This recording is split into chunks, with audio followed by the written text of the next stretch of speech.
우리나라의 이 항공기, 뭐 인공위성, 우주 발사체 핵심 기술에 대한 전문 연구기관으로서의 그 중추 역할을 하고 있는 곳, 한국 항공우주연구원이지 않습니까? 그래서 좀 줄여서 항우연이라고 얘기를 하죠. 그런데 이 항우연의 연구 과제에 있어서 책임자급에 위치하고 있는 그 40대 초반의 핵심 연구원들이 대량 이직을 하고 있는 현상이 아주 심각한 수준에 이르렀습니다. 그러니까 이게 신진 연구원들 역시도 선택을 꺼리면서 이게 단순히 인력 유출을 넘어선 국가적 손실이 예견된 상황인데, 특히나 이 현상이 지금 윤석열 정부 들어서가지고 급증한 사실이 확인이 되었다라고 하지 않습니까? 그래서 일단 이와 관련돼 가지고 자료를 먼저 같이 한번 보고 말씀을 좀 드릴게요. 자료 같이 보면서 얘기할게요. 자, 최근에 이 6년간 퇴사자 수를 보게 되면 2019년에 보시는 것처럼 3명이죠.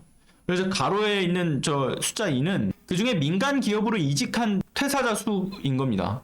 그 중에 지금 2019년에는 3명이 퇴사를 했는데 그 중 2명이 민간 기업으로 이직을 한 거죠. 2020년에는 퇴사자 5명에 민간 기업으로 간 게 2명. 2021년에는 6명이 퇴사했는데 이 중에 1명이 이직을 했습니다. 2019년부터 소폭 상승을 해오긴 했어요. 근데 윤석열 정부가 출범했던 2022년에는 그 수가 10명으로 늘었죠. 이 중에 이직이 5명입니다. 23년에는 보시는 것처럼 17명에 10명, 24년에는 15명에 7명. 그 수가 지금 폭발적으로 늘었지 않습니까? 그러면 그 이유가 뭘까요? 먼저 첫 번째는 너무나 열악한 처우 문제죠. 항우연의 신입 직원의 그 초봉이 과기정통부의 산하 출연 기관들 중에서 최하위입니다. 최하위예요, 최하위. 다른 연구기관의 박사급 신입 연구원들의 평균 연봉의 1,000만 원이나 낮아요. 그러니까 이런 임금 격차만 두고 보더라도 우수한 항공우주 분야의 인재 유출이 직접적인 원인을 어느 정도 이게 알 수 있는 대목이지 않습니까?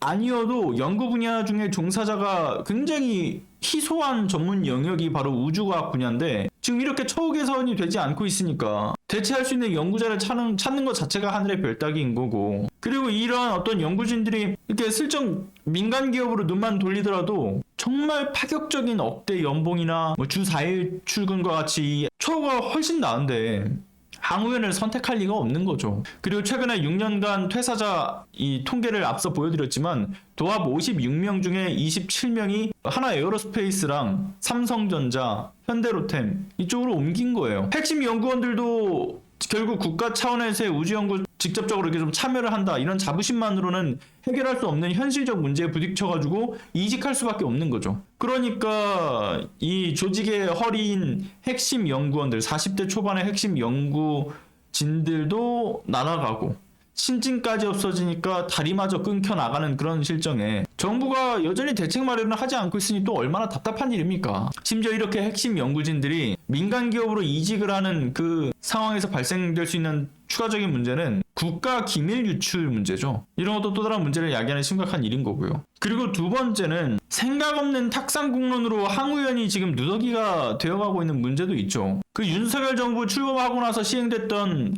항우연 조직 개편을 통해서 그 기술 개발의 핵심 수족들 다 잘라내지 않았습니까? 원래는 발사체 개발 사업 본부의 연구개발 조직이었는데 이거를 사실상 해체를 하고 발사체 연구소가 이를 대신하게 한다. 그래서 기존의 본부와 부, 팀 이렇게 연결하던 조직 체계를 무너뜨리고 본부만 남겨놓는 황당한 일이 윤석열 정부 출범 이후에 얼마 지나지 않아서 생겼던 일이죠. 22년 말쯤에 있었을 겁니다. 그런데 발사체 개발 사업 본부가 등장을 했던 게 언제였냐면 2010년에 전후로에서 나로 1, 2차 발사 실패가 생기니까 당시 교육과학기술부가 항우연의 연구 능력 신뢰할 수 없다. 그래서 발사체 연구 조직은 항우연에서 외부 개방형으로 분리를 해서 발사체 개발 사업 본부를 만들자 해서 만들었던 거고요. 이걸 과기정통부에서 관리하는 조직으로 만들었었던 거란 말이에요. 그런데 항우연에서 멋대로 조직 변경을 할 수 없는 그 운영 관리 지침이 있는데 이걸 위반하면서까지 조직 개편을 했던 것인데 과기정통부가 이걸 대수롭지 않게 여겼죠. 그리고서는 발사체 연구소에는 그 팀제마저 폐지하는 조직 개편을 강행을 하고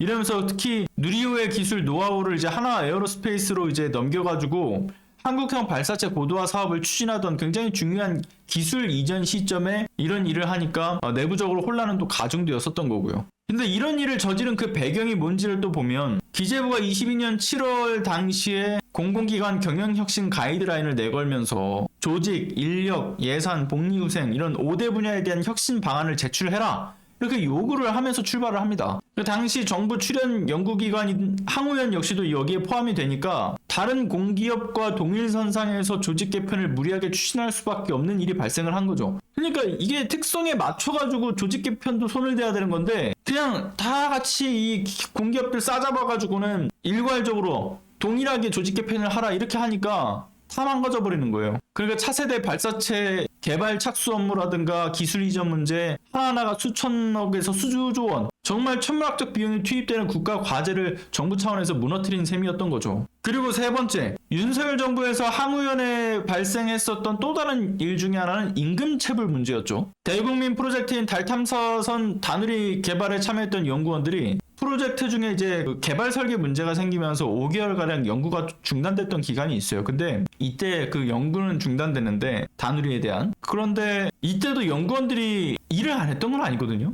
핵심 기술들을 확보하기 위한 연구들을 계속 해왔어요. 그런데 정부 측에서는 5개월간의 임금을 줄 수 없다라고 선을 그었던 일이었지 않습니까? 그래서 당시 16명에 대한 미지급된 수당이 1억 600만 원이었는데 개별적으로 이걸 나눠보면 5개월분에 한 명당 연구수당이 643만 원이에요. 이걸 월로 따져보면 달에 128만 원의 연구비였던 거죠. 이와 관련해서 연구원들이 이제 임금 지급을 요청하는 소송을 걸었는데 재판부가 1심, 2심에서 모두 연구원들의 손을 들어줍니다. 들어줘요. 그런데도 항우연 측에서는 연구수당을 임금으로 인정을 하게 되면 추가적인 금전 부담이라든가 퇴직금 정산 과정에서 문제가 생길 수 있다. 계속 항소를 또 하잖아요. 그런데 그렇게 항소를 한다고 해서 항우연 측이 수임료로 쓴 게 1심, 2심에서 쓴 것만 김앤장을 통한 수임료가 도합 3,500만 원이었고 상고심에서 또 추가 수임료 계약으로 쓴 게 플러스 1억 6,500만 원입니다. 미지급된 1억 300만 원을 안 주겠다고 도합 2억 원에 가까운 돈을 쓴다는 것 자체가 황당한 일이었잖아요. 그 돈으로 연구원들 연구나 잘 하라고 임금 쥐어주는 게 그게 그렇게 어려운 일입니까? 저력 있는 우리나라 연구원들이 지금 밤낮 없이 탐사의 꿈을 이뤄내기 위해서 몸도 정신도 다 갈아 넣었는데 그 가치를 인정도 해주지는 못할 망정. 그 연구 현장에서의 어떤 땀과 눈물, 거기에 적절한 어떤 수준의 연구비, 이걸 임금 형태로 존중해주는 대신에 정말 이 무거운 법정의 문턱에서 여과없이 이걸 다 그 노력을 흩어지게 만들어 버렸으니까 어떻게 미래를 위한 투자로서 이 국가를 위한 중요한 사명으로서 진정한 연구와 개발을 해라 이렇게 말할 수 있겠습니까? 말이 안 되는 일인 거죠. 그 노고를 정부가 인정을 해주지 않고 있으니까 심지어는 생계까지 위협을 받으면서 연구를 할 수 있겠습니까? 그냥 다 민간 기업으로 가려고 하지. 신진 연구자들 역시도 마찬가지로 우리나라에서 연구 개발을 할 바에는 우리 그냥 외국으로 가버리겠다. 민간 기업으로 가겠다. 그렇게 마음을 먹을 수밖에 없는 게 현실인 거죠. 그리고 네 번째, 우주 개발 확실히 하겠다라면서 강조했던 윤석열의 주장과는 다르게 실제로 관련된 예산 어떻게 됩니까?